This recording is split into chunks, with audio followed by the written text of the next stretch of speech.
If we believe the issue or the challenges of climate change, global warming, whatever you talk about it, are real and that we have to tame it and we've got to bring our carbon footprint down, that is going to require the most major change in our energy supply system that anything we've seen. It will be revolutionary.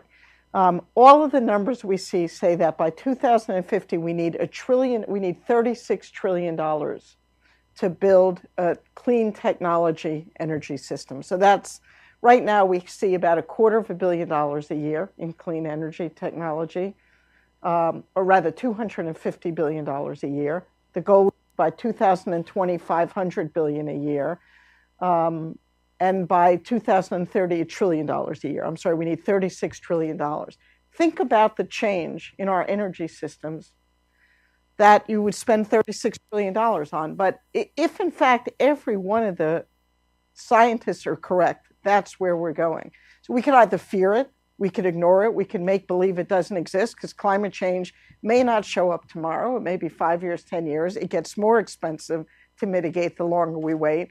And we could be like our children when they were 3 years old and they put their fingers in their ears when they didn't want somehow to hear something, to think it might go away if I don't tell my mother I wrote on the wall with chalk. But if we don't want to ignore those issues, and if we want to think about $36 trillion,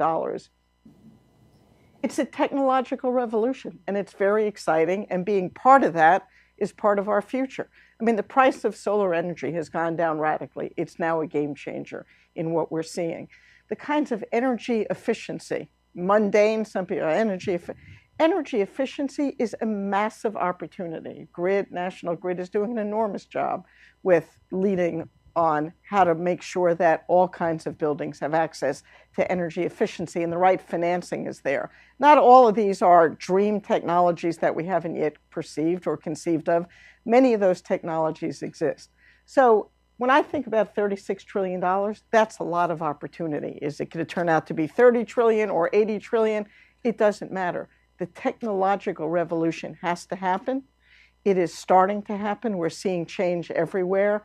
And if I were a young engineer starting out or a young business person, that's the space that I would go to, because there will be opportunity that can only grow.